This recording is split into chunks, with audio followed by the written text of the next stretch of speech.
Iron Man, issue number 9. Now, I say Iron Man, but he doesn't even make an appearance in this book in the proper timeline. He's in it for a second, don't worry. But if you have been caught up on Christopher Cantwell's story, you know that the main villain has been Korvac. And this issue is pretty much all about Korvac, which is kind of interesting to see, considering he's the villain and that we never really delved into his backstory all that much here before. So it's a weird one, but let's get into it. Cantwell just did The Blue Flame, and I read that book recently, and with this one coming out now, I think Star Trek's been on the guy's mind. Because that was a very Star Trek book. This is a very Star Trek book, too. Let's get into it. It's the year 2997, and humanity is pretty much dying out. We see Korvac is there for some reason with a bunch of humans. He shows up, they're like, "Oh, Korvac, you made it. Everything's going perfectly fine. Our plan is in order. We're doing so good." And then he kills them because humans are a weakness in this new era. He's talking to his lizard king emperor person, and basically it's like the future is going according to plan. And we see that in a moment of weakness when he leaves his lizard commanding officer, Korvac cries to himself after all the everything he did is kind of weighs on him. And we see that the lizard emperor is like, "Dude, you're a weak little coward. You're terrible. I'm gonna make you better." So he starts operating on Korvac, turning him into a creature, into a monster, and it's very dark and creepy. So this is kind of where he gets his roboticness nature to him, and we cut to the present day, and we see Living Laser's like, "Dude, we found the right place. We're gonna go to the planet you wanted us to find." So they head to this planet. They're walking along. It's just you know how we had Team Iron Man in the last few books. This one's Team Korvac, and we got a Controller and Unicorn, Laser and Korvac, looking pretty fun.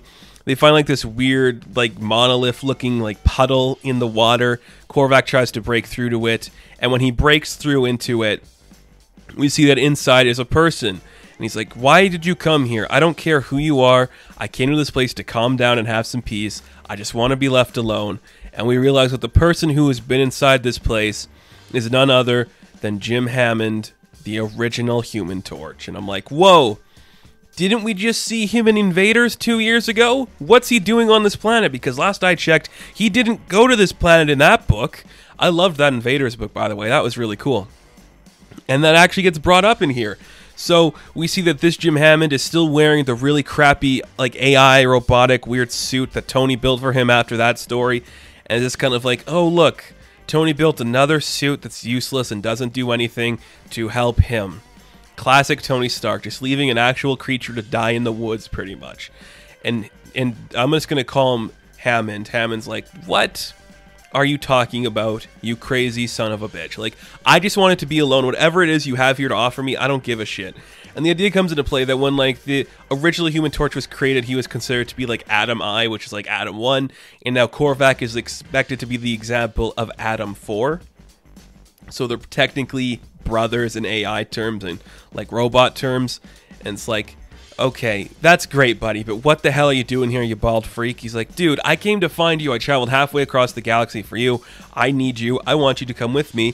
I want to make you Atom again." So reluctantly, Hammond comes aboard the ship, and he's like, this is really weird. What are we doing here?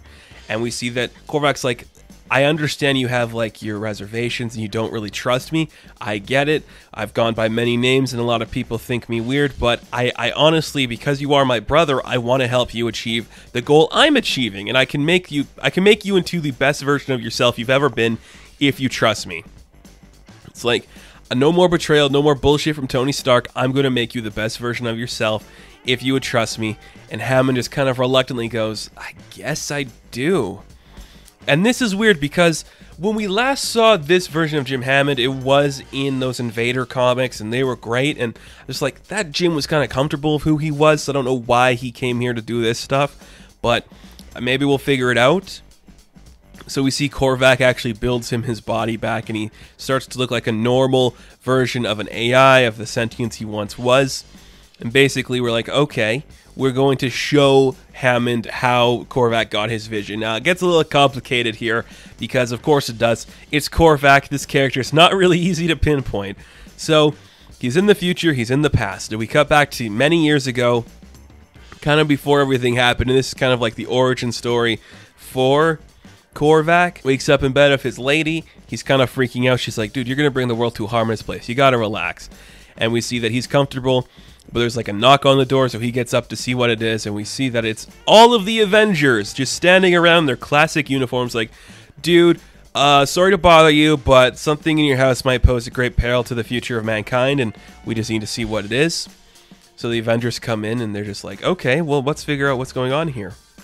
And this is Korvac like, I don't know what you're doing here, but I'm going to be the savior, and everybody here is going to be under my benevolent rule. All your hopes and dreams will be squandered because I can save the universe myself, paralleling the evil nature of Tony Stark, which I think works. It makes sense to be. Tony Stark's kind of an asshole, and Korvac's an asshole too. So we see this scene where he kills all the Avengers, and, you know, he kind of rewrites reality and brings them back. That kind of, you know, that old chestnut of a bullshit excuse.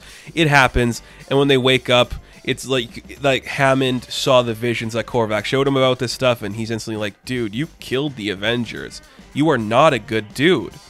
So Hammond betrays him right away. It's like, I was on board, but you killed the Avengers. I'm not on board anymore. So he goes to attack Korvac, and we see that the controller implanted a control on him, because that's what the controller does. He controls things. So now, instead of being like his own artificial intelligence with his own personality in life, Jim Hammond has been reduced back to a robot of nothingness, and it's just another, like, just warrior in the fight against Stark at some point. I love it. It's a really interesting line to end on. It's like, I wanted a brother, but I settled for a slave. I'm like, that is very heavy stuff, Korvac, and it's kind of intense. I like it. It's just really dark and foreboding and brooding and intense. And this was a really interesting issue. You know, it played with a lot of heavy themes of what is Korvac, what is his purpose? Is he bounded to this glorious purpose to save the world, to save humanity? How is he going to do that? It shows why he doesn't like Stark. It shows this idea for Jim Hammond that I think is pretty interesting to explore. Not my favorite stuff with Jim Hammond, if I'm being honest. Like, I get it.